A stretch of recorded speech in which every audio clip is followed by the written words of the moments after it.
Welcome to another Founder Wisdom podcast. We have Chris Collins with us today. He is company owner at DPM Technologies, sold a company called Robo Recruiter and started a bunch of companies, included Flying Monkey, um, Tipan Technology One, I guess the nowadays is number two.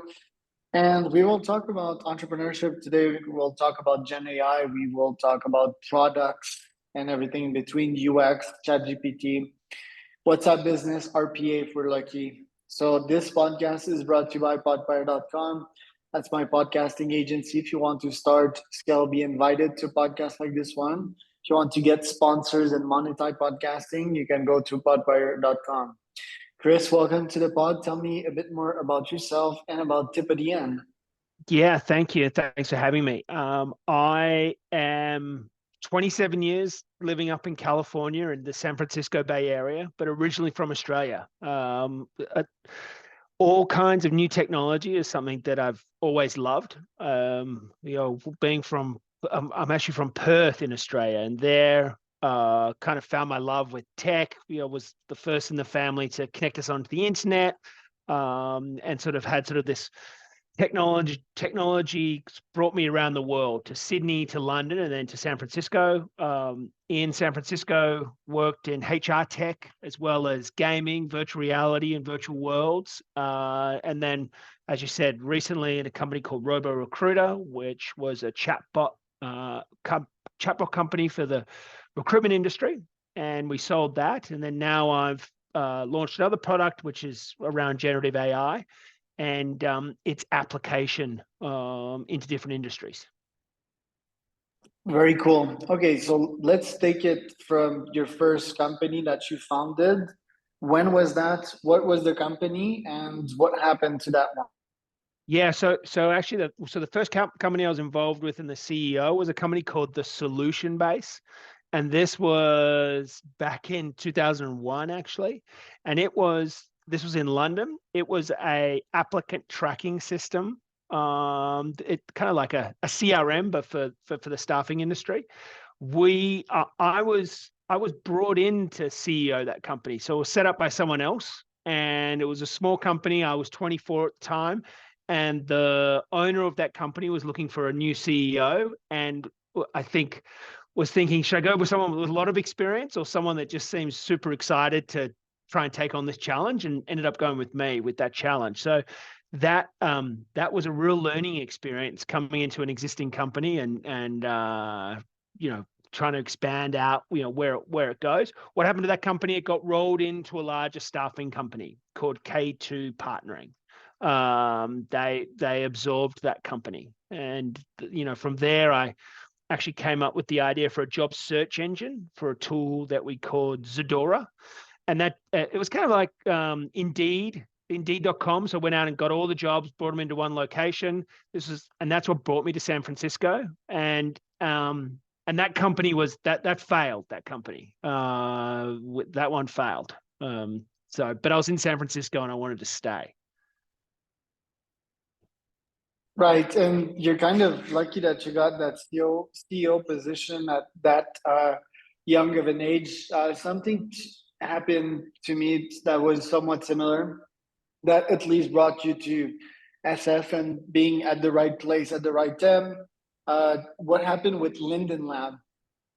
Yeah, so Linden Lab had a product has a product called Second Life, which was, for some of your listeners may know it. Some listeners that have been around for a while would probably know the tool called Second Life. It is a virtual world. It was a digital economy before the digital economy made sense to people. So it had its own digital currency. People could buy and sell digital goods, and they'd have their avatars. They'd have their second life, you could say, that people would live in there. I, for a period, ran their digital currency. This was pre-Bitcoin that we were doing the digital currency, and used to do a lot of work with actually the US Department of Defense that were using Second Life. And it was just a really lovely time working on something that I could never have imagined that I would ever work on. So it was nice. It was fun. And then Tipan one Yeah, occurred to Tipan you. one. Yeah. And by the way, something similar happened to me. One of my first company was called Velux. You know, it was a social selling app, if you want, and actually not social selling, just a social app that in which people can meet up in reality, organize sports, and so forth. It failed. And then I renamed the supplement, a new topic of mine that again called Velux. That one failed Yeah. again. So I need to have my revenge, and I will start a third Velux company. But tell us about that first Tipan. What happened with that one, and how did that evolve to Tipan today? Yeah. So Tipan, I started that company with the goal of continuing to do virtual reality work and virtual world and game development work. It started really as a consulting company. So we were consulting on game development and simulation development. So and I would say on the enterprise side of things. So we'd work with large universities, Department of Defense, large corporates in building out virtual reality experiences for them. But it was really consulting. It never building it up for any kind of a sale. It was really just something that I could continue to work in, kind of just interesting technology, and kept it small. Worked with a lot of external contractors, and it didn't fail. It actually, I just put the company on hold because what happened, and so Tipan 2 is still the same company. It just went on hold as I went into some other areas. Which from Tipan I went to a company called High Fidelity that was purely virtual reality, and actually it was started by the founder of Linden Lab. So he had founded Linden Lab with Second Life, and then went off to found High Fidelity, which was focused on virtual reality. I joined that company uh, because I was obsessed with what was happening in virtual reality at the time. So it was a natural move. And then Robo Recruiter, it seems that you got on trend with, the big wave that was helping folks recruit better people. It seems that these businesses did make good money, did make good economical sense, and you had an exit with that one. Yeah, that's right. And I guess the theme throughout my career is a lot of the people that I've like. There's a consistent kind of group of people that I've found that I will work with. So, I think one, it's important not to be careful about burning bridges throughout your career, because often those people later on you get into business with again. So that happened between Linden Lab and then back into High Fidelity. And then in the Robo Recruiter side, interestingly enough, some of the people that were involved with that were the people that were involved all the way back in the applicant tracking system company that I'd been running in London. So that was kind of what brought me over to that side of things. And that I was running that company, I think, for like 3.5, 4 years. And then, yeah, we sold it to a much larger messaging company called Gupshup. So that was fun to go through that process. Yeah. They got funded by Tiger Global, so they're big time. What's up with them nowadays, Gushup? Yeah, so Gupshup's doing really well. I think they're about 2,000 employees, maybe. They, yeah, they're a big global company. They do a lot of work throughout South America, Central America, in India, and Africa, and the UAE, Europe. Really, they're everywhere. But that was, and for my career, a really interesting time of all my prior to that, a lot of the work that I was doing was smaller companies. And so it was an interesting process to be part of a much larger company. And that was your first time big exit, right? So how did that change your life? I think in a lot of cases, as a founder, you do a lot of you're doing a lot of busy work. You're doing everything as a founder. So it for myself, it allowed me to kind of reset, my stress levels. It also gave me a little bit of time to work out, what I really loved to do. If you looked at my resume, you'd say, oh, you must love tech, which I do, but I never really contemplated, hey, this is actually the thing I really enjoy. I'm just going to do this for the rest of my life. Like it's as much my day-to-day work as it is my hobby, right? It would, no matter what, I'd be doing things in this area. So that's what it gave me, a good amount of time for reflection, which was really good, and which has then led back to Tipan, let's call it 2, and the products, and really focusing on product development. So, okay, what did you reflected on? And I guess one of your insight was that, yeah, like I need to restart tip at the end and change the world. So, what kind of reflections did you had? I guess I used to really think about what are the job functions I'm going to be doing in 5 years, let's say, right? And I would always find that really hard to. I could never get an answer on that, right? And where since Robo Recruiter, I've had the time to really reflect on, hey, actually, what do I like? What do I actually enjoy doing? And part of in my day to day, what do I actually enjoy doing in my day to day? And that I'd never really thought about, my career in that way, and so it was in thinking about things that way. It just allowed it, and having the time to be able to think about things that way, it just allowed me to think about, okay, what actually I actually really enjoy working on new technology versus saying, okay, where am I meant to be in 5 years from a career work perspective? That makes sense. It does. But like it's funny because some people they reflect sometimes and they're like, yeah, need to take care of my personal life, or capitalism. I'm done with it. I'm retiring.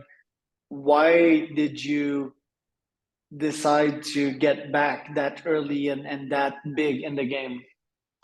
Because it kind of just came back to the fact that I'm like, hey, I really enjoy just tech, right? So no matter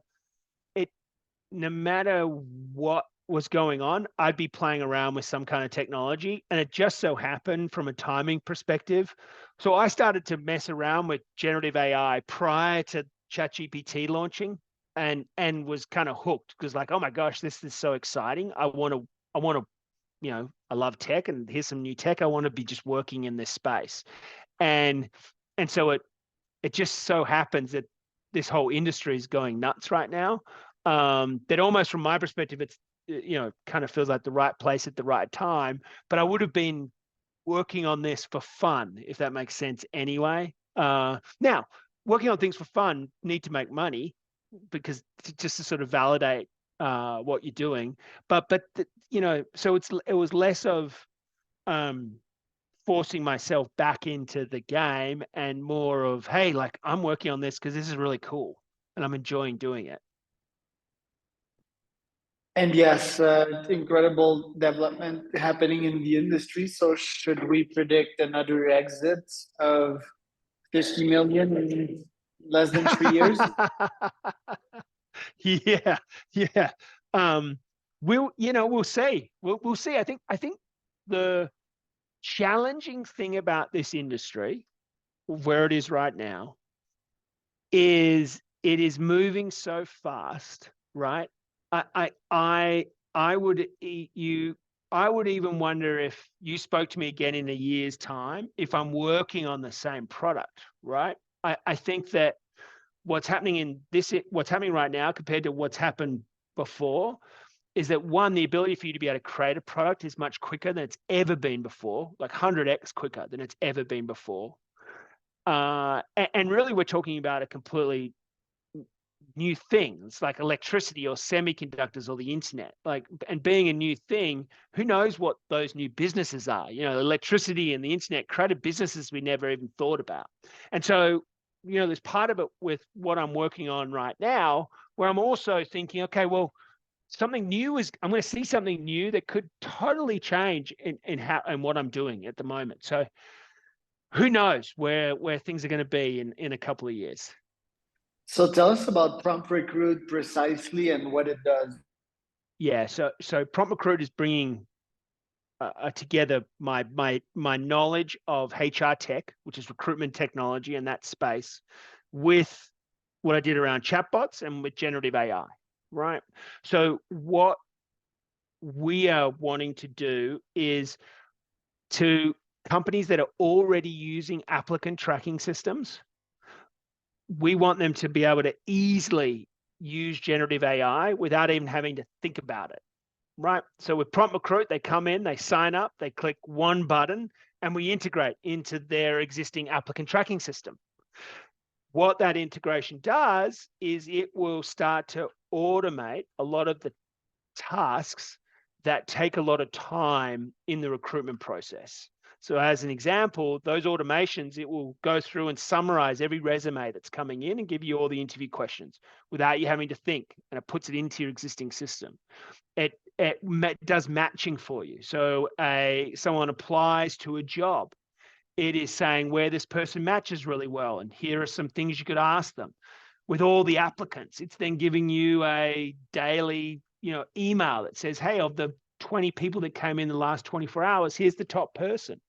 So it's basically targeted to increase the productivity of staffing companies without them having to change their existing technology stack. And the integration is one click. Right. Do you feel that recruitment agencies are still competitive nowadays? And how can you distinguish yourself as a recruitment agency? Because I had a bunch as clients this year. Most of them struggled to get meetings and clients. So how can your tool help them be more Yeah. successful? So recruitment is a relationship game, right? Relationship being you getting someone on the phone, talking to them, you meeting up with them at their office, taking them out for a meal. It's all about relationships. And the best recruiters are very good at establishing relationships and building trust, right? Now, how do you get more relationships? It's like a lot of sales jobs, it's a volume thing. So at the moment, let's say you can only make 50 connections a day, whatever those connections are, over LinkedIn or over a call.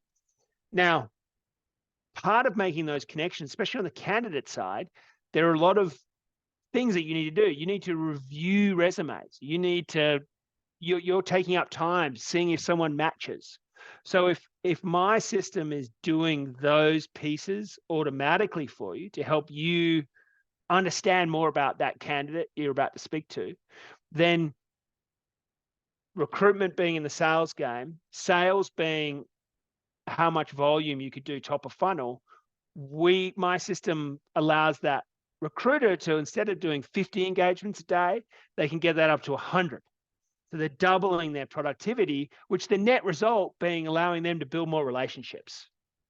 Now, in a tough employment market, right? So if someone was working in tech's a little tough right now, it will be really testing who is good at establishing relationships, right? When recruitment markets are running hot, it doesn't really matter because everyone's just desperate for people.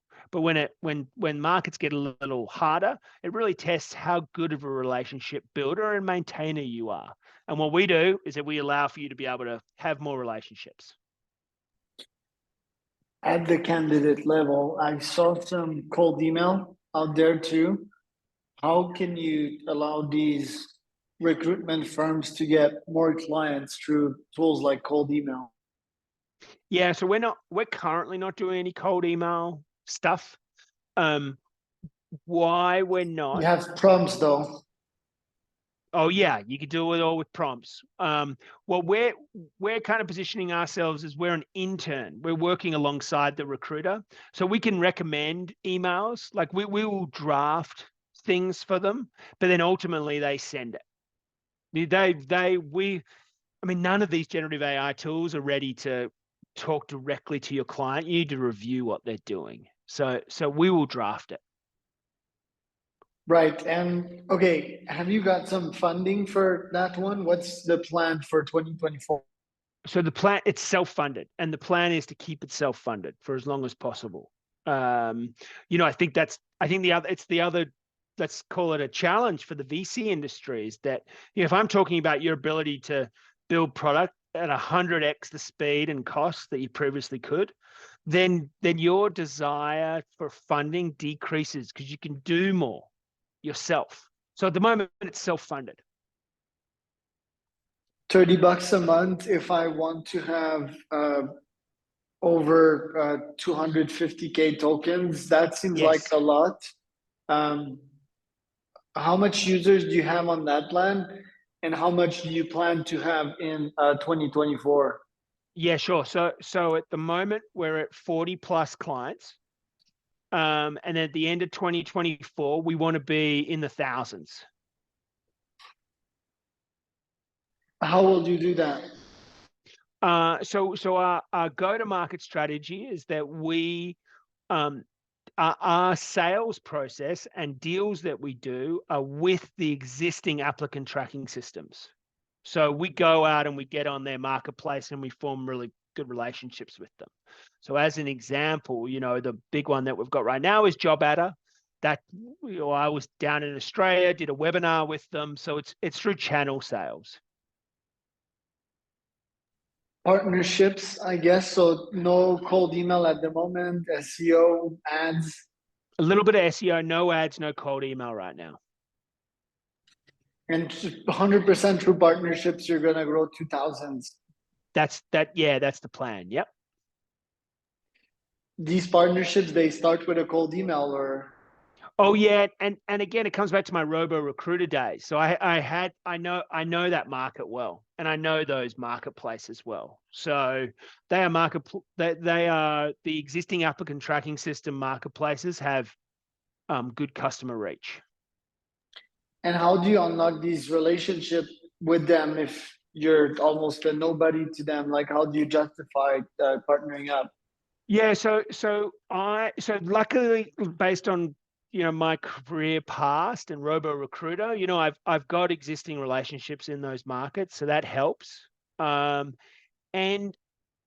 I think I know generative AI really, really, really well, and I'm just happy to share with them how to think about it and stuff like that. And so that it's that kind of relationship helps get those partnerships going. It's like, hey, let's hop on a plan. So the trust factor's already there, and then you're the go-to when it comes to Gen AI, which is super hot. And for that reason, they accept a call with you. That's right. That's right. Brilliant. Love it. So that's quite interesting. So next year, I guess focusing on growth and growing these partnerships. Let's say that you have a list of 20, 40 key accounts or key partners that you want to partner up with. Let's say that you'll strike at least 2 to 6 of these partnerships in less than 6 months. Is that the plan? Yeah, that's right. And then a lot of these partners will have like 15,000 clients. Which is not too shabby. No. And then these clients, they'll use the product. How do you make sure that it's a world-class product?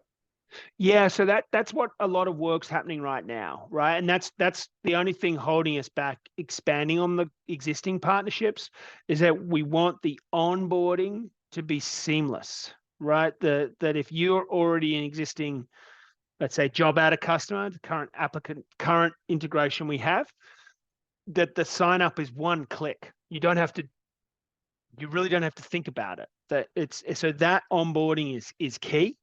And that we're delivering the best sort of information, right? So that's very easy for them to get up and going, and then it's working for them behind the scenes, and they don't have to think anymore. Our biggest, when it comes down to it, if we can, I'd say our standard customer is a small medium enterprise. So in a lot of cases, the small medium enterprise is founder owned. So if we can increase the productivity of their recruiters, that just results in more money in their back pocket. So they're going to be able to quickly see the impact that we're having, and that's really our goal. Really cool, Chris. Love it. So in terms of top 3 goals next year, partnerships, product, and what would be the third one? Pricing, but not so much, but pricing, getting people from the flow from freemium to paid. How does one do that? That Email is what sequence? I've spent. Yeah, that's what I've spent the least amount of time on right now, and it's the one I need to spend a lot of time on. To be honest, it's probably I am the least experienced. It's of the things that I'm experienced with. It's the what point that I'm least experienced with. So I'll probably get some help.